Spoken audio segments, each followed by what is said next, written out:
Good evening, ladies and gentlemen, boys and girls, moms and dads. Tonight, radio station SCCT brings you the distinguished star, Mr. John Mangan, as Best Actor of the Year was nominated for the 1943 Academy Award. You will hear Miss Kelly Erickson, who won the 1941 Academy Award as Best Supporting Actress of the Year, and Wayne Bloom, who was nominated for the 1941 Academy Award as Supporting Actor. Tonight, Mr. Mangan, Miss Erickson, and Mr. Bloom, along with Sir Benji Cotter and Ryan Kimball, will play out the famous roles from tonight's feature from the production that was nominated for the 1941 Academy Award, The Maltese Falcon.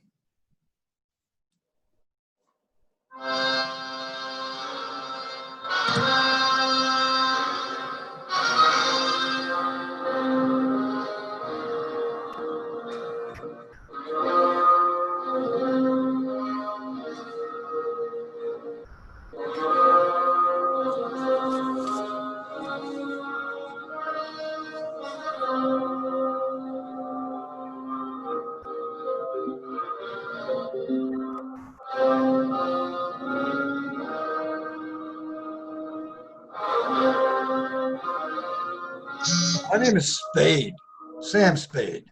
License number 357896, issued by the Police Department of San Francisco. Occupation, private detective, sometimes known as Private Eye. My files in the case of the Maltese Falcon are closed, but I've got the Maltese Falcon. I got it and some dough. My partner got murdered and a very slick chick went up for life. I'll tell you about it. This slick dame comes to see me one day, gives me a song and dance about her sister and a guy called Floyd Thursby. She wants us to get her sister back before her mother and father get in from Hawaii. I put my partner, Miles Archer, on the case. That night, he gets murdered, and so does this guy Thursby. I go around to the apartment where the dame's living, the one called Bridget O'Shaughnessy. She had something I seemed to go for. Oh, Mr. Spade, come in. I have come in. Oh, yes, so you have. Mr. Spade, tell me, am I to blame for last night?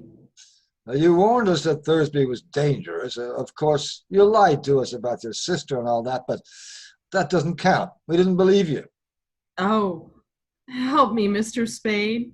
I need help so badly. I've no right to ask you, but I do ask you. Help me. You won't need much of anybody's help. You're good. You're awful good. It's chiefly your eyes, I think, and that throb you get in your voice when you say things like, "Help me, Mr. Spade." I deserve that. But oh, the lie was in the way I said it, and not at all in what I said. If I'm going to help you, I've got to have some sort of a line on your Floyd Thursby. I met him in the Orient. We came here from Hong Kong last week. Did he kill Archer? Yes, certainly. Picked a nice sort of playmate. Only that sort could have helped me if he had been loyal. How bad a hole are you actually in? As bad as could be. Physical danger? I'm not heroic. I don't think there's anything worse than death. Oh, then is that? It's that as surely as we're sitting here, unless you help me. Who killed Thursby, your enemies or his? I don't know. His, I suppose. I'm afraid I don't know. Who are these enemies? Well, there's a small, dark man with white teeth and a smooth, dangerous fat man. Oh, this is hopeless. Well, how much money have you got? I've got about $500 left. Give it to me.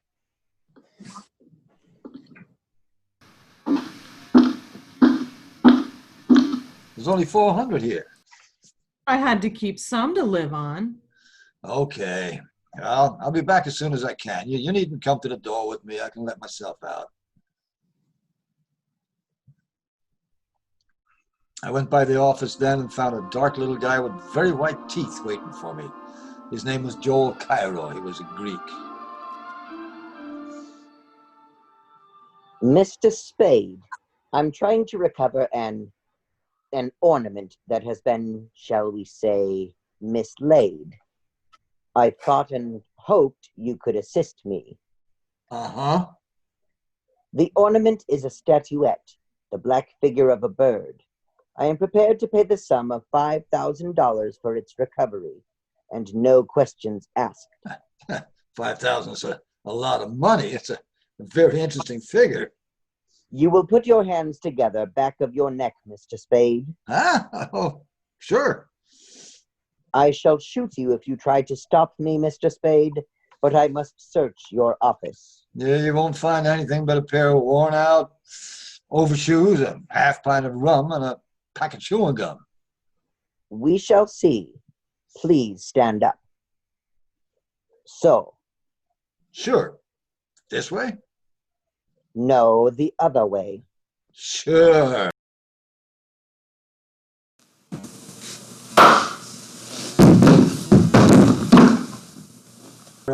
Now get up. I'm very slow at things like that, unfortunately. Yeah. I'm still prepared to pay $5,000 for the return of the figure. Do you have it, Mr. Spade? No. If it is not here, why did you just risk serious injury to prevent my searching for it? Well, I should just sit around and let people come in and stick me up? You wish some assurance of my sincerity? A retainer? I might. Say $100? I better make it 200. Thanks. Your first guess was that I had the bird. What's your second guess? That you know where it is, or where you can get it. You're not hiring me to murder or do burglary, but to get back the figure in some lawful way? Say from a dame with red hair, or a smooth, dangerous fat man? Oh, so you know. You must beware of them. They would stop at nothing. May I have my pistol now? Yeah, sure, I'd forgotten it. Thank you. Now, Mr. Spade, you will kindly clasp your hands behind your neck. What? Don't move, Mr. Spade. This time I might shoot. I insist on searching your office. Oh, sure, go ahead.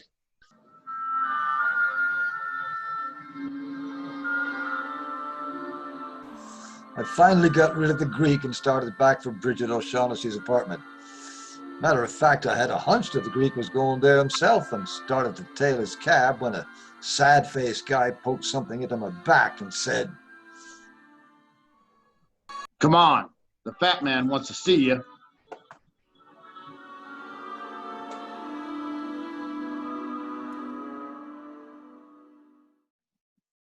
Here he is, Mr. Gutman, the guy who was talking to the dame and the Greek. Mr. Spade. Mr. Gutman. We begin well, sir. I distrust a man who talks too much. I like to talk. Of course, talking's something you don't do judiciously unless you keep in practice. Yeah? Now, sir, we'll talk if you like, and I'll tell you right out that I'm a man who likes talking to a man who likes to talk. Swell. Will we talk about the black bird? You're the man for me, sir. No beating around the bush, right to the point. Let us talk about the blackbird, by all means. Mr. Spade, have you any conception of how much money can be got for that black bird? No. Well, sir, if I told you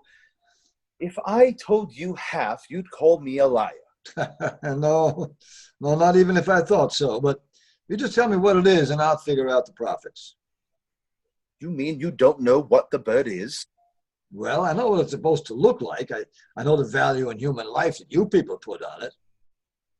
Miss O'Shaughnessy didn't tell you what it is, and Cairo didn't either. He offered me $10,000 for it. Oh, 10,000. And dollars, mind you, not even pounds. Well, they must know what it is. Or do they? What is your impression? I can't tell. They're both lying. Well, if they don't know, I'm the only one in the whole wide, sweet world who does. Swell. When you've told me, that'll make two of us. Mathematically correct, sir, but I don't know for certain that I'm going to tell you. Oh, don't be foolish. You know what it is. and I know where it is. That's why I'm here. Well, sir, where is it? Don't be silly. You see, I must tell you what I know, but you won't tell me what you know. No, that is hardly equitable, sir. No, I don't think we can do business along those lines. Yeah, well, think again and think fast. I can get along without you. Now keep that gunzel away from me while you're making up your mind. I'll kill him. Well, sir, I must say you have a most violent temper. Well, what are you wasting time for? You got to 5:30, and then you're either in or out for keeps. 3 characters and a black bird. Well, all I knew was my partner was dead, and the cops were getting very uncooperative about the whole thing, including who killed Floyd Thursby. I thought I'd better get back to see that O'Shaughnessy dame before it was too late. And sure enough, it almost was. They came here and they took him away. Took who away? Who? The police, they wanted to talk to you too. They took Mr. Cairo with them. What was he doing here? He came to talk about the bird. Well, what is this bird, this falcon that everybody's all steamed up about? Suppose I wouldn't tell you anything at all about it. What would you do? Something wild and unpredictable? Maybe. Well, it's a black figure, as you know, smooth and shiny, of a bird, a hawk or a falcon, about 12 inches high. Well, what makes it so important? I don't know. They wouldn't tell me. But they promised me 500 pounds if I helped them get it from the man who had it. Go ahead. They promised me 500 pounds to help them, and I did. Then we found that Joel Cairo was going to take the falcon and desert Floyd and me. So we did that to Joel first. Yeah, you are a liar. I am a liar. I've always been a liar. Well, don't brag about it. Is there any truth at all in that yarn? Some, not very much. Well, we've got plenty of time. I'll put some coffee on and we'll try again. Oh, I'm so tired of lying and thinking up lies and not knowing what is a lie and what is the truth. Oh, darling, don't stare at me like that. Come closer, darling. It is something to do while waiting. Why not? Kiss me, Sam Spade. Kiss me. Why not? That happens every time. I'll get it. Be careful, darling. Okay, come on, you. Well, if it He isn't the wants to fat see you. man's killer. Hello, Paleface. How many did you bump off today? Shut up. Gutman's No waiting for kidding. you. What kept you? Darling, what does he want? He wants me. The fat man's been thinking things over.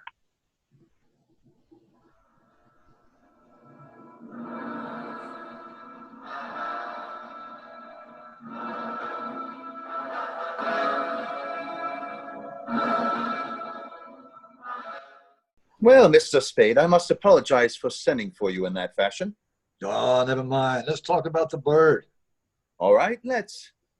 Now, what do you think of the Order of the Hospital of St. John of Jerusalem? Crusaders or something, weren't they? Very good. In 1539, these crusading knights persuaded Emperor Charles V to give them the island of Malta. Now, he made but one condition. They were to pay him each year the tribute of a falcon and acknowledge that Malta was still under Spain. Do you follow me? Yeah. Have you any conception of the extreme, immeasurable wealth of the order of that time? Well, I imagine they were pretty well fixed. They were rolling in wealth, sir. They hit upon the happy thought of sending the emperor the first year's tribute, not an insignificant live bird, but a glorious golden falcon encrusted from head to foot with the finest jewels in their coffers. Allow me to replenish your drink, sir. Well, what do you think of these knights? I don't know. Well, sir, the glorious falcon never reached Spain. Buccaneers raided the galleon. In 1713, the bird showed up in Sicily. In 1840, in Paris. And it had, by that time, acquired a coat of black enamel. looking like nothing but a fairly interesting black statue. In 1923, a Greek dealer found it in an obscure Paris shop. And he knew what it was. I heard about it in London and rushed over to buy it, but the Greek was murdered and the falcon gone. That was 23 years ago. For 23 years, I've searched for the bird. I've traced it to the home of a Russian general, Kimedov, but he wouldn't sell, even though he knew nothing of its value. I was forced to send my agents after it. They got it, sir, but I haven't got it. But I'm going to get it, sir. So how soon are you willing to produce the falcon? Couple of days. That is satisfactory. Well, sir, here's a fair bargain and profits large enough for both of us. What's your idea of a fair bargain? Shall I say 100,000? Why not? What do you say to $250,000? Oh, then you think the dingus is worth $1 million, huh? Why not? Yeah. Why not? Say, hey, I feel kind of funny, Gutman, that drink. My dear man, how could you suggest anything so crude?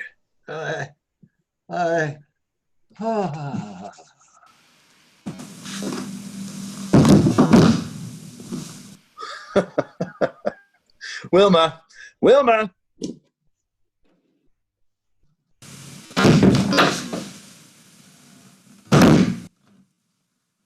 Yeah, the drink Put got him, your huh? gun away, Wilma. You must learn to be subtle in these things, like me. Out like a light, huh? Well, I owe him something, the louse. He thinks he's tough? Let's see if he can take this.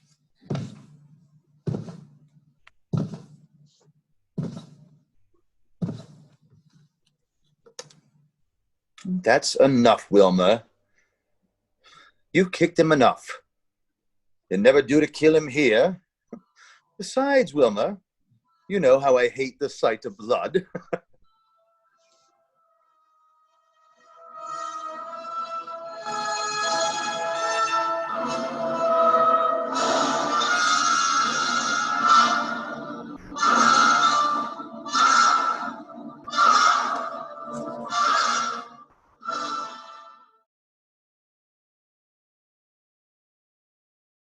And now, ladies and gentlemen, Act 2 of the Maltese Falcon.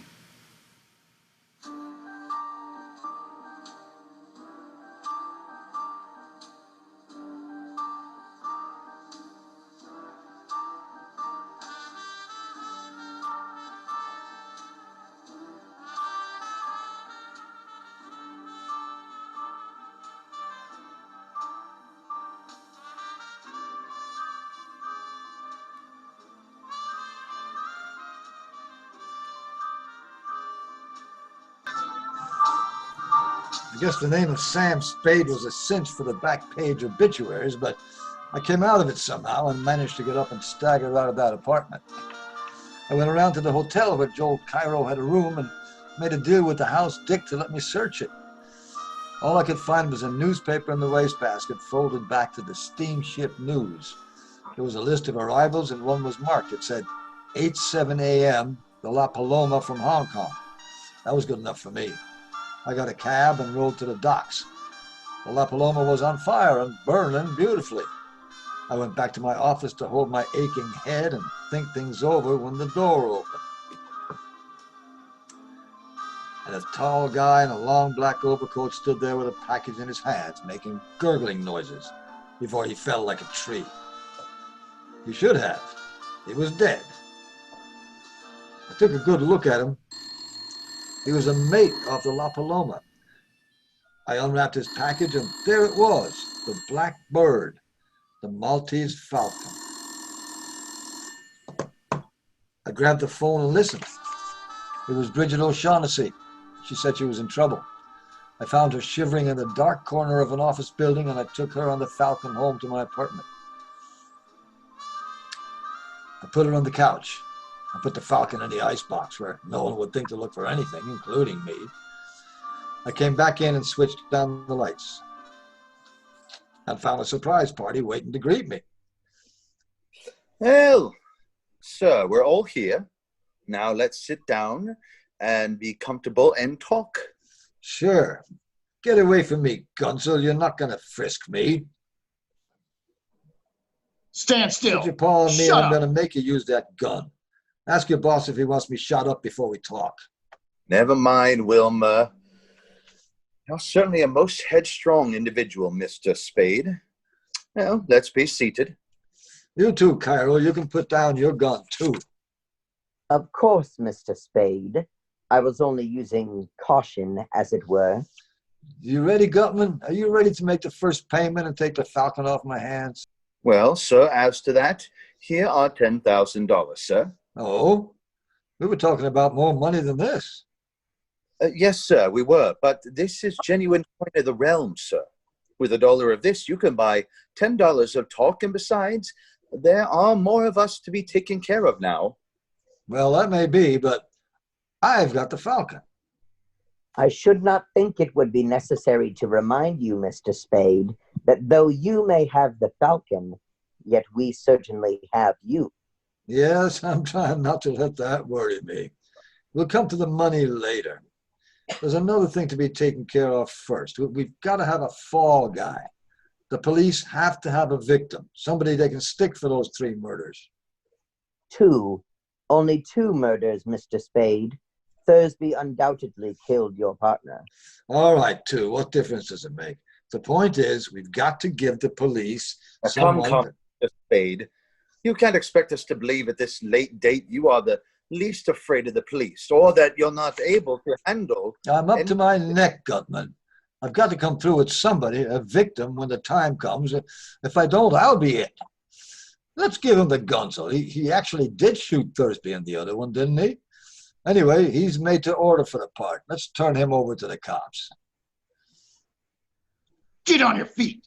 I'm taking all the riding from you. I'm going to take Now, Wilma, Get don't up. shoot. Shoot it out. There, Gunzel. That'll take care of you. Put him on the sofa. Sorry, Bridget, but you seem to have recovered. I'm all right. Good. Well, gentlemen, there's our fall guy. And now, gentlemen, you agree, or I'll turn the Falcon and the whole lot of you in. Mr. Spade, I don't like this. What if we took matters into our own hands and killed you? You won't, or you'll never find the Falcon. True, but there are other ways. We could make you talk. No, I'd take it and make you kill me, and then you'd end up the same way. I believe you would, too. Well? I've always told Wilma like a father, but you can have him. Swell. Let's get the details fixed. Why did he shoot Thursby? Thursby was Miss O'Shaughnessy's ally. We thought, in disposing of him, we would teach Miss O'Shaughnessy to patch up her differences with us regarding the Falcon. And the maid from the La Paloma? Oh, that was Miss O'Shaughnessy's fault.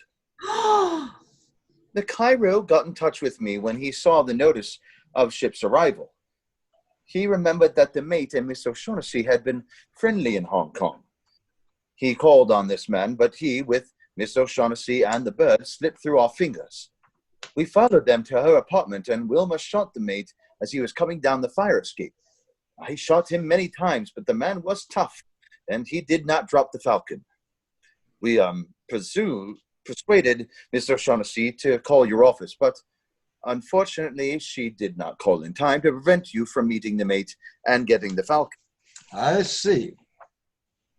And now, sir, would it be presumptuous if we asked to see the Falcon? Okay, it's in my icebox. Icebox, I say. You are a character, sir. Yes, very, very, very clever of you, very. I've got it. I've got it.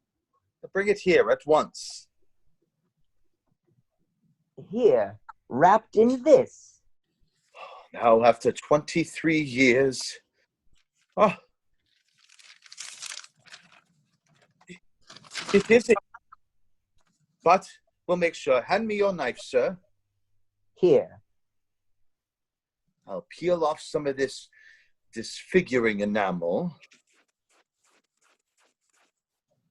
It's a fake. What? All right, O'Shaughnessy, you've had your little joke. Now tell us about it. No, Sam, no. That's the one I got from the Russian, I swear. You bungled it, Gutman. You and your stupid attempt to buy it. The Russian caught on how valuable it was. No wonder we had so little trouble stealing it. You imbecile, you bloated idiot. Yes, this is the Russian's hand. There's no doubt of it. Well, sir, what do you suggest? Shall we stand here and shed tears and call each other names? Or shall we go to Istanbul and interview our Russian friend? Go to Istanbul? For 23 years, I've wanted this little item and have been trying to get it. If I must spend another year on the quest, well, that will be an added expenditure in time only. I'll go with you. Wilmer's gone. Wilmer's gone? So he has. And that makes it imperative that we go too. Oh, by the way, sir, I'll trouble you for my envelope containing the $10,000. I kept my end of the bargain, but I'll settle for $1,000 for expenses. Thank you. I'll allow you the $1,000. That'll take care of my time. Now, sir, we'll say goodbye to you unless you care to undertake the Istanbul expedition with us. You don't? That's too bad. Well, sir, the shortest farewells are best. Adieu. And to you, Mr. Shaughnessy, I leave the rare avis there on the table there as a little memento. The Maltese Falcon. All right, O'Shaughnessy, talk. Where shall I begin? You came to me and asked me to have Thursby followed. I put my partner on it. He followed Thursby. He was killed. You must have told Thursby he was being followed. I told him yes, but please believe me, Sam, I wouldn't have told him if I'd thought Floyd Thursby would kill your partner. Miles hasn't many brains, but he had too many years' experience as a detective to be caught like that by a man he was shadowing up a blind alley with his gun tucked away in his hip and his overcoat buttoned. But he'd have gone up there with you, Angel. He was just dumb enough for that. And then you could have stood as close to him in the dark as you liked and put a bullet through him. Don't talk to me like that, Sam. You know I didn't know. Stop it. Why did you shoot him? I didn't mean to at first. I can't look at you and tell you this, Sam. You thought Thursby would tackle him. If he got Thursby, then you were rid of him. If Thursby won, you had something on him. Enough to be rid of him for good. Wasn't that it? Something like that. But when Thursby backed down, you took the gun and did the job yourself. Oh, Sam, sweetheart. From the very first instant I saw you, I knew. You angel. Well, if you get a good break, you'll be out of San Quentin in 20 years and you can come back to me then. I hope they don't hang you, precious, by that sweet neck. You know deep down in your heart that in spite of anything I've done, I love you. I don't care who loves who. I'm not going to play the sap for you. I won't walk in Thursby's and I don't know how many others' footsteps. You killed my partner and you're going over for it. Why must you do this to me, Sam? Surely your partner wasn't as much to you as... Listen to me. This won't do any good. You'll never understand me, but I'll try once and then give it up. Listen, when a man's partner is killed, he's supposed to do something about it. And it happens we're in the detective business. Well, when one of your organizations gets killed, it's bad business to let the killer get away with it. Bad all around. Bad for every detective everywhere. You can't send me to the... Sam, you can't. You love me. Maybe I do. What of it? Maybe next month I won't. I've been through it before. I'll have some rotten nights after I've sent you over, but that'll pass. I want you, sure, but I won't take you at the price because all of me wants to, regardless of consequences. Because you counted on that with me, the same as you counted on that with all the others. Oh, Sam, darling, kiss me, kiss me. Sure, baby. What are you doing? Who are you calling? The cops, baby. The cops to come and take you away.